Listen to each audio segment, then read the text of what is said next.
Invitado de esta noche es don Milton Rey Guevara, presidente del Tribunal Constitucional. Antes de irnos a la pausa, le decía que íbamos a hablar del tema haitiano, de la sentencia que obligaba al Estado Dominicano a regularizar ciudadanos extranjeros y a ellos también a venir con sus documentos para poder regularizarse, y además del canal que se construye en la frontera.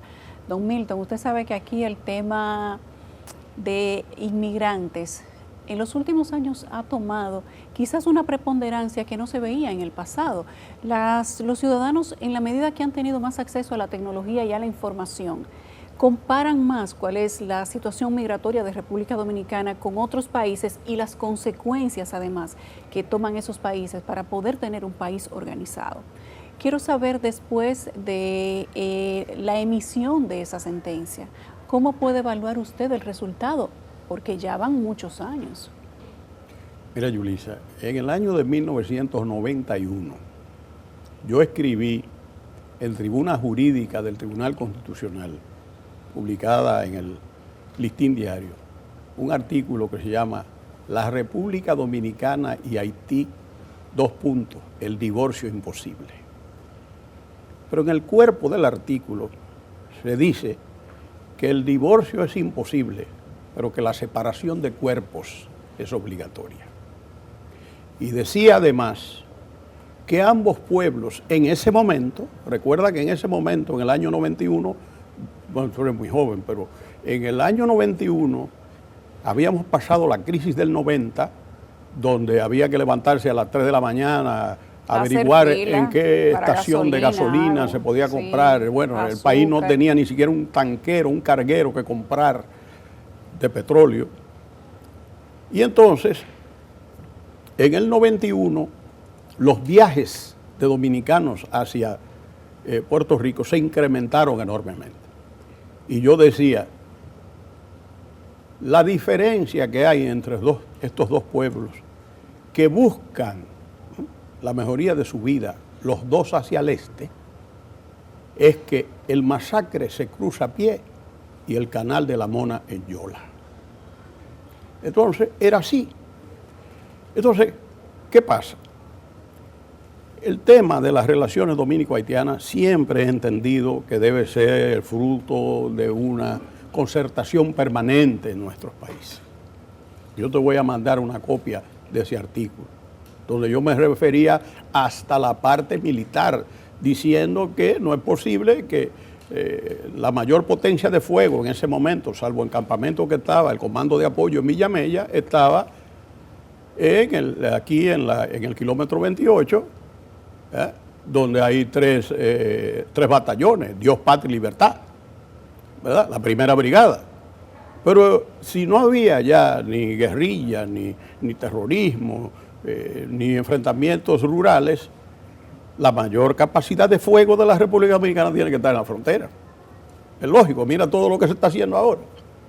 Bueno, entonces yo lo que te quiero decir es que ese tema del canal debe existir firmeza de parte de las autoridades dominicanas.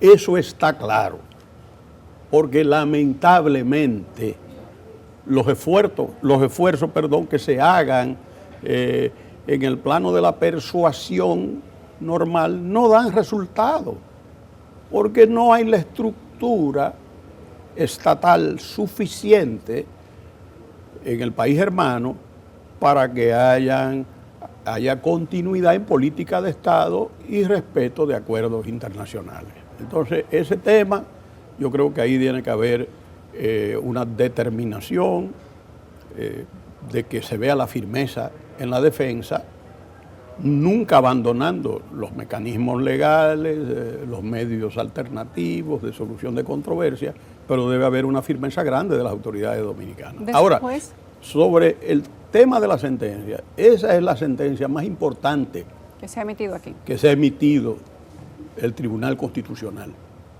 Y esa sentencia es la que le permitiría al Estado dominicano regularizar la situación de los extranjeros indocumentados, todos, porque en el proceso de regularización no solamente hay hermanos haitianos, sino otros extranjeros que tuvieron que hacerlo, naturalmente ellos son los más. Y ahora hay siempre pendiente, eso es como una espada de Damocles, la posibilidad de que se desplacen en cantidades impensables a la República Dominicana ante la crisis que se vive del otro lado. Entonces le toca a las autoridades dominicanas, porque eso fue una falta del Estado dominicano. El Estado dominicano tenía que asumir su responsabilidad, porque habían oficiales del Estado Civil que alegremente daban un acta de nacimiento. No, así no puede ser. Y el tribunal lo único que hizo fue recordar decisiones de la Corte de Casación desde el año de 1929, que cuando el tribunal mencionó el 29, la gente pensó en Trujillo, no, Trujillo llegó el 30, adiós. Y el tratado transfronterizo no es del 29 que están hablando ahora. El tribunal habló del 29. ¿Pero por qué lo hizo? Porque la Constitución dominicana estableció a partir de ese momento que extranjero y tránsito era aquel que no tenía residencia legal en la República Dominicana, pero eso no lo dijo el Tribunal Constitucional. Entonces se inventaron, Yulisa, pero un invento macabro, perverso contra la sensibilidad del pueblo dominicano, que esa era una sentencia racista, que el pueblo dominicano era racista, que habíamos creado 300.000 apátridas. Da pena, nunca estudiaron Derecho Internacional Privado, nunca estudiaron al profesor Batifol, para ponerte uno, o a Niboyé. Porque déjame decirte brevemente, para que tú veas lo macabro de esa idea. ¿Qué es lo que pasa? Te lo voy a poner gráficamente. Un haitiano tiene un hijo con una dominicana. Ese niño tiene doble nacionalidad. Correcto. Es haitiano y dominicano. Y dominicano. Como pasa en cualquier otro país también. Bueno, no en todo. Cuando tengan el sistema jus sanguinis y jus soli. Entonces, bueno, una haitiana tiene un hijo con un dominicano. Ese niño es haitiano y es dominicano. Porque en Haití existe el jus sanguinis y en la República Dominicana el jus sanguinis. Ahora bien, si dos haitianos no tienen residencia legal, son ilegales en la República Dominicana y tienen un hijo en la República Dominicana, es haitiano, no dominicano, no es apátrida. ¿Tiene su patria en Haití? Pues totalmente. Lo que pasa es que yo no conozco un país, un estado en el mundo que no quiera saber que no quiera reconocer a sus ciudadanos. Es una situación compleja. Entonces, oye, se inventaron esos macabros para decir que el pueblo dominicano es racista. Y a mí me costó mandarle a decir a una embajadora europea que yo era rubio, de raza aria, con ojos azules. Con ojos azules, así mismo se lo mandé a decir. Porque si hay algo que tú no le puedes decir al dominicano, es que el dominicano es racista. Un dominicano blanco le dice a una rubia que quiere, dice, mi negrita linda. Y esa rubia hermosa le dice a un morenito rubio de Samaná, no, le dice mi negro adorado. Óyeme, decirle, y se inventaron eso, que nosotros teníamos 300.000 apátridas. Y el gobierno de entonces no tuvo la valentía de defender eso. Tú sabes lo que hacían, que cogían y a los diplomáticos dominicanos, cuando iban a tratar ese tema, le dieron instrucciones de que abandonaran las sesiones. Y entonces ellos se daban banquete con la ayuda de los aliados externos que tienen, porque siempre han vendido la tragedia. La victimización ha sido una buena arma. Totalmente. Entonces, claro, ahora, ese proceso hay que profundizarlo, hay que revisarlo. Y entonces, bueno, esas cosas se hacen. Y cualquier injusticia que se haya cometido con una persona, o 2, o 10, o 20, a raíz de esa sentencia se corrige. Ahora usted lo que no puede decir es desacreditar la sentencia. Pero no solamente eso, ir a los pueblos a desacreditar el tribunal, porque en un momento hicieron una encuesta sobre esa decisión y tenía el 89% del pueblo dominicano que simpatizaba con la decisión. Entonces yo creo que ahí faltó responsabilidad. Y a mí me gustaría ver gobernantes dominicanos que sencillamente pongan atención al tema y defiendan los intereses nacionales. No puede haber otro camino. Y yo espero que este presidente lo haga, que tiene la voluntad y tiene el ánimo y tiene el deseo. Y yo te voy a decir, aquí llegaron tan lejos en ese asunto de la persecución contra el tribunal que pusieron precio a la cabeza de nosotros en el país vecino. Pero no solamente eso, a mí me acusaron de que yo había traído haitianos aquí a la República Dominicana, gente seria, mal informada y mal orientada, y yo te voy a decir lo que pasó porque las cosas ya tienen su momento de decirle. Yo nunca he tenido fincas, yo nunca he sido terrateniente, yo nunca he hecho negocio en mi vida, nunca he hecho negocio.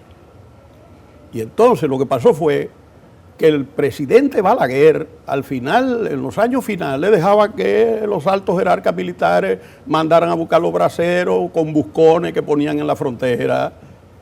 Y don Antonio Guzmán, ese patriota dominicano, ese hombre honrado y serio y demócrata, carta cabal, que era Antonio Guzmán, cuando llegó al gobierno, acuérdate, nosotros llegamos el 16 de agosto del 78, la zafra noviembre, diciembre. No había obreros agrícolas haitianos. Don Antonio tenía un cuñado en Haití, don Armand Clan, hermano de la ilustre René, primera dama, doña René. Y don Antonio, que no tenía que pedirle permiso a nadie para nombrar un funcionario en alguna cosa, sin yo saberlo, el presidente Guzmán me nombra una comisión para que renegociara ese acuerdo.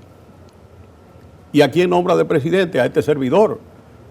Pero en esa comisión estaba el ministro de las Fuerzas Armadas, que era el general Rafael Adriano Valdés Hilario, que había sido embajador en Haití varios años. Pero estaba el ministro de Relaciones Exteriores, el vicealmirante Jiménez Hijo, y el director del CEA, Gaetán Boucher.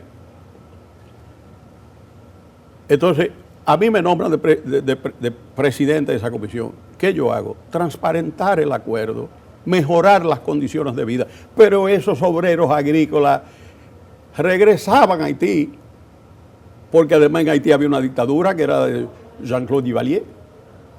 O sea, aquí nunca se quedaron esos haitianos. Y yo me fui del país en el año de 1981, hice 2 acuerdos. ¿Y a qué haitiano yo traje aquí como que si yo fuese negociante de haitianos? Mira la maledicencia, que yo espero que Dios los perdone los que se dedicaron a eso. Al final la verdad siempre sale a la luz. Bueno, por eso, pero yo te digo para que tú sepas. Ahora, esa sentencia es la sentencia más importante en la historia jurídica de la República Dominicana. Ese es el trabucazo jurídico, esa es la frontera jurídica de la República Dominicana. Y le digo a la juventud dominicana, le voy a decir una cosa, porque ahora Juan Pablo Duarte, yo espero que no lleguen tan lejos de decir que Juan Pablo Duarte era racista, que son capaces. Juan Pablo Duarte es dominicano.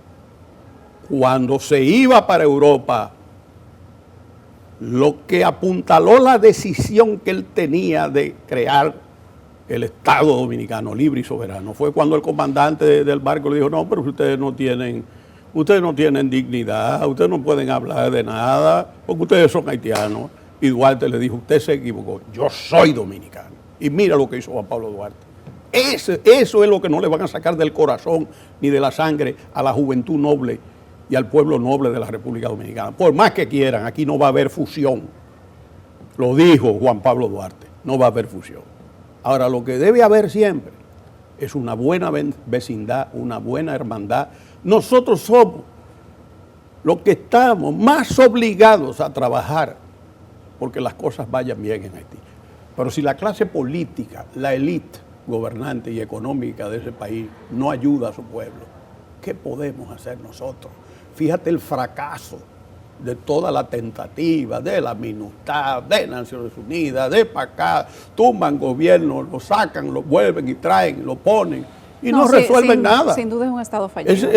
Bueno, uno no quiere decirlo, entonces, ¿por qué quieren culpar siendo a la República Dominicana de esos males? Porque es más ¿Por qué fácil quieren encontrar menospreciar el espíritu del pueblo dominicano? ¿Por qué quieren decirle racista al pueblo dominicano? Pero las autoridades dominicanas tienen que saber cómo actuar ante situaciones como Pero esa. naturalmente. No se puede ser cobarde, don Milton. Pero no, hombre, pero oye, eso hay que dejarlo guardado en una gaveta. A los hombres no se les perdona la cobardía. Totalmente, yo estoy totalmente de acuerdo contigo. Y hay que asumir las responsabilidades cuando le tocan. Más cuando se habla de defender el país. No hay que tener miedo. A lo único que uno debe tenerle miedo es al miedo mismo. Y más cuando uno está dirigiendo algo, al nivel que sea. El desvío del río Masacre. Las autoridades dominicanas han dicho que es más de lo que se debería, tiene 3 metros, debería ser 2 metros y algo. En el caso de que se diera, han pedido que se detenga, no se ha detenido. Se llamó a una mesa de conversación, no se quedó en nada. Las autoridades haitianas no han cumplido con lo que ha pedido el gobierno dominicano, que es detener la construcción mientras se decide qué se va a hacer con eso. ¿Qué piensa usted desde su conocimiento? Mira, como esas son cosas jurídicas, Yulisa, yo no quiero evadir tu pregunta. ¿Se va a abstener? Yo no quiero. ¿Eso no va a terminar en el Tribunal Constitucional? Bueno, mira, uno nunca sabe, pero yo creo que lo que se requiere es firmeza, espíritu de concertación y defensa íntegra de los intereses nacionales. Eso es lo que debe primar. Y te reitero, yo creo que el diálogo, mira, poca gente sabe que yo logré el único pacto o el primer pacto de condiciones de trabajo en una empresa dominicana situada en territorio haitiano. Eso fue en el año 2006 y esa empresa hoy es una empresa de las más prósperas y un ejemplo. Y ahí había un sindicato, se llamaba Socoba, y una intersindical que se llamaba Bataille Ouvrière, y todo el mundo creía que era imposible, que iban a destruir esa empresa. Esa empresa tiene hoy 6.000, 8.000 empleados. ¿Y quién fue que se fajó a trabajar eso? Viviendo entre Santiago, Dajabón. Este servidor. Yo tengo grandes amigos haitianos. Yo defendí a los exilados haitianos cuando yo estaba en París como embajador. Te voy a mencionar uno que era un gran amigo del pueblo dominicano, Serge Gilles. O sea, óyeme, si tú quieres ayudar y no se dejan ayudar, ese es otro tema. Entonces nosotros no podemos tener vergüenza de qué. Si nosotros somos víctimas de toda una campaña. ¿Dónde está el sector privado de ese país? ¿Dónde están las autoridades? ¿Qué hacen? Don Milton, a propósito de que usted habla de la responsabilidad de ser coherente, de ser firme, varios de sus empleados, personas que trabajan codo a codo con usted, dicen que usted es un hombre firme, casualmente, firme, responsable, que es un ejemplo y que para ellos es un honor trabajar con usted. Cuando usted ve que hay esos testimonios de las personas a su alrededor, ¿qué usted piensa? Doctor Milton Ray Guevara, nuestro magistrado presidente, no se necesita libreto ni preparación previa. Para mí es un ejemplo de un liderazgo sensible, como yo le llamo, porque ese liderazgo no tiene que ver ni siquiera con asuntos políticos. Es un liderazgo centrado en la persona. Ese don de gente no es fácil encontrar. A casi 10 años de haber sido conformado, puede exhibir logros importantes de institucionalidad, transparencia y un grupo considerable de sentencias, más de 5.000 sentencias. Bueno, que ahí hay exageración, cariño y generosidad. Sí. Yo creo que siempre he tratado de cumplir con mi deber, pero respetando a los demás. Yo creo que eso es, el respeto se gana respetando. Y además, cuando tú tienes un personal con el espíritu de laboriosidad que el que yo tengo, eso es una cosa extraordinaria. Ahora, yo te digo, yo tengo una idea desde pequeño sobre el respeto a la dignidad del otro. Tú sabes que mi madre, bueno, yo tuve 3 madres. Una madre biológica, para que lo sepas, premiado por Dios, una madre biológica, una madre de crianza y una mamatía, que era una tía, pero que Que mi ocupó mamá posición me de dijo madre. que le llamase mamá tía.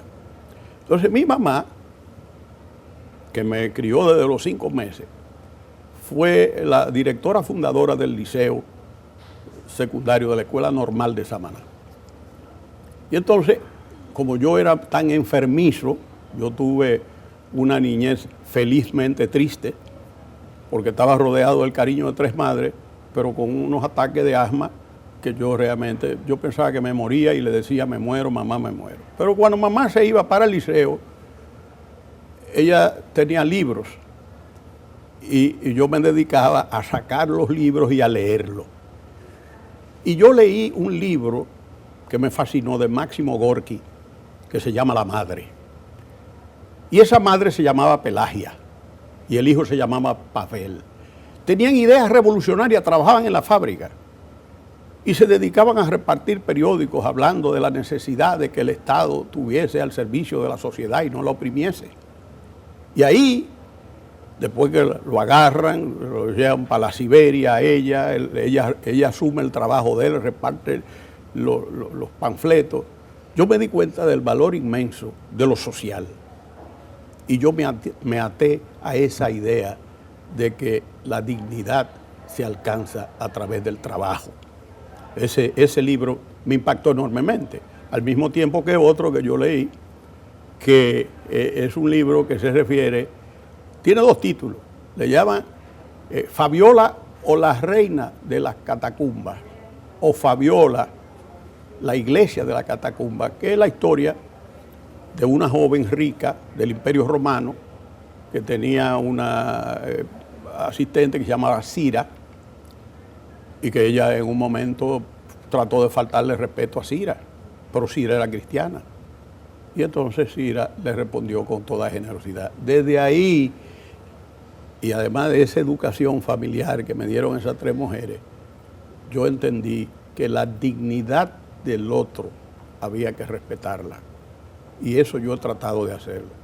Por supuesto, cometiendo errores, como todos cometemos, pero teniendo eso como norte. Y yo creo que eso es una payola cariño, sentimental. Generosidad, cariño y exageración.